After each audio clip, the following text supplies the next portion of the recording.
Siapapun meninggal punya dosa, teman-teman sekalian, hati-hati. Sekecil apapun dosa itu sudah cukup mendatangkan siksa kubur.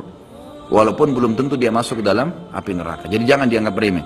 Makanya kisah yang masyhur berhubungan dengan masalah ini adalah kisah Utsman bin Affan radhiyallahu anhu yang pernah menziarahi kuburan lalu terisak-isak menangis seperti anak kecil. Lalu beberapa teman-temannya di zaman khilafah beliau berkata, wahai Amir Mu'minin, kenapa anda menangis melihat kuburan? Padahal Nabi SAW sudah menjamin buat anda surga. Dan anda ini siapa? Terkenal anak mantunya Nabi SAW, ya, dapat jaminan surga. Nabi sebutkan lisannya langsung, Utsman di surga, dijamin. Bagaimana bisa anda menangis seperti ini?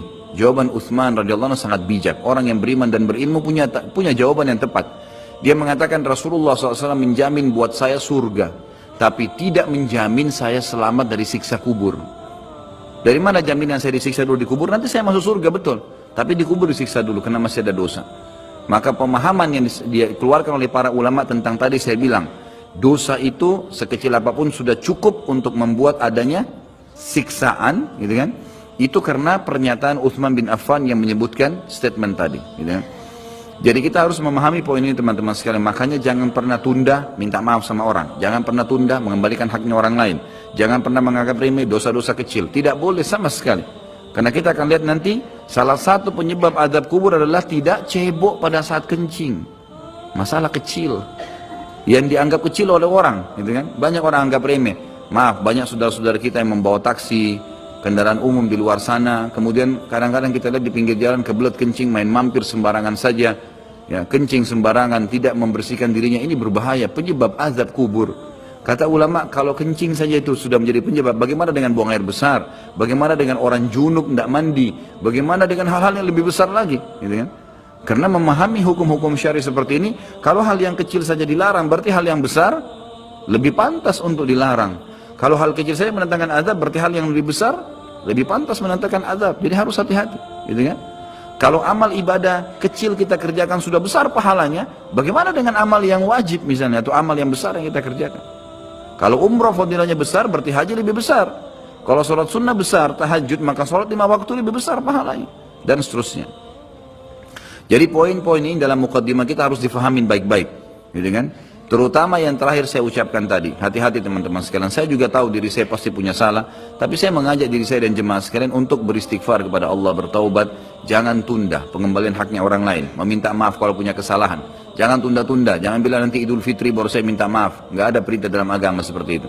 Sebelum pejamkan mata nanti malam minta maaf semua. Dan orang cerdas adalah orang yang tidak menyiapkan musuh pada hari kiamat. Hati-hati. Jangan siapkan musuh siapapun dia. Maka harus ini, ya, kembalikan semua hak-hak orang, minta maaf. Kalau pernah mengambil barang orang yang tidak jelas, kembalikan. Kalau tidak, sedekahkan sejumlah itu.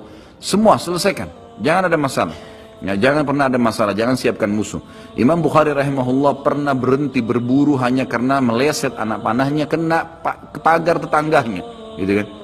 Diajak teman-temannya, kita memanah yuk, berburu. Beliau senang berburu. Kemudian pada saat beliau lagi latihan panah, ternyata anak panahnya sempat mencuil sedikit pagar kayu tetangganya.